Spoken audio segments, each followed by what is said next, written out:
আমাদের কাছে এই সরকারের দাবি থাকবে সেটা হচ্ছে সরকার যাতে অতি দ্রুত সময়ের মধ্যে এটার তদন্তটা সম্পন্ন করে, সুষ্ঠু তদন্ত অবশ্যই, এবং সেই সাথে এই হত্যার পিছনে কারা রয়েছে, কারা এর পরিকল্পনা করেছে এবং এখন পর্যন্ত কারা এই খুনিদেরকে লালন পালন করে রাখছে। আমার কাছে মনে হয় যে সরকার যদি তার সদিচ্ছা থাকে তাহলে এটাকে বের করা সম্ভব। তো আমরা অবশ্যই বিশ্বাস করি যে শহীদ ওসমান হাদির হত্যার পেছনে কারা রয়েছে এটা বর্তমান সরকারের অধীনে বের করা সম্ভব হবে, এবং সরকারকে আমরা আহ্বান জানাবো যেই শহীদ ওসমান হাদি শহীদ প্রেসিডেন্ট জিয়াউর রহমান, তারপর আপসীর নেত্রী বেগম খালেদা জিয়া সহ বাংলাদেশপন্থী সকল মানুষের কণ্ঠস্বর হয়ে উঠেছিলেন। যখন বাংলাদেশের মানুষ কথা বলতে ভয় পাইত, তখনও বাংলাদেশের হয়ে, বেগম খালেদা জিয়ার হয়ে, শহীদ প্রেসিডেন্ট জিয়াউর রহমান হয়ে যদি একজন কথা বলতো, সেই একজন ছিলেন শহীদ ওসমান হাদি। সুতরাং সেই জায়গা থেকে আমার কাছে মনে হয় যে এই সরকারের অনেকটা দায়ও পড়ে শহীদ ওসমান হাদির হত্যার সুষ্ঠু তদন্ত এবং বিচারটা নিশ্চিত করা। সেই জায়গা থেকে তো আমরা অবশ্যই দাবি জানাবো। পাশাপাশি সেটা হচ্ছে অলরেডি নভেম্বরের মতো এই তদন্ত প্রক্রিয়া পেছানো হয়েছে সিআইডির মাধ্যমে। তো আমরা চাই যাতে এটা একটা নির্দিষ্ট ফ্রেম থাকে, যে আমরা এত কার্যদিবসের মধ্যে শহীদ ওসমান হাদির হত্যার সুষ্ঠু তদন্ত আমরা আদালতে দাখিল করব এবং আদালতের মাধ্যমে আমরা এর বিচার প্রক্রিয়া সম্পন্ন করব। আমরা কোনোভাবেই শহীদ ওসমান হাদির এই হত্যার এই কেসটাকে আমরা মিস্টিরিয়াস কেস বা রহস্যজনক কেস হইতে দিতে চাই না।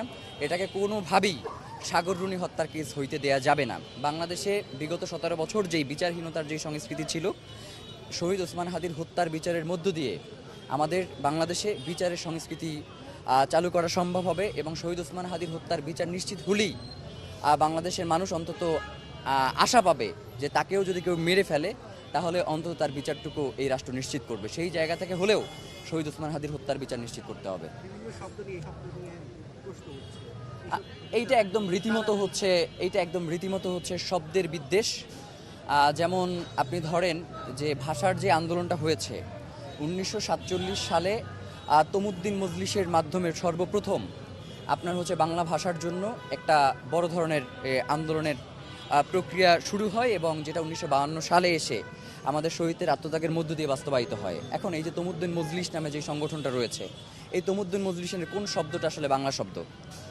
এরপরে আপনার হচ্ছে যে ইনকিলাব, আজাদি বা ইনসাফের যে শব্দগুলো বলা হচ্ছে, আপনি দেখেন যে বাংলাদেশে আমরা যে শব্দগুলো ব্যবহার করি, এই যেমন আমরা একটা কবরস্থানের সামনে বসে আছি, এই কবরটা আসলে কোন ভাষার শব্দ?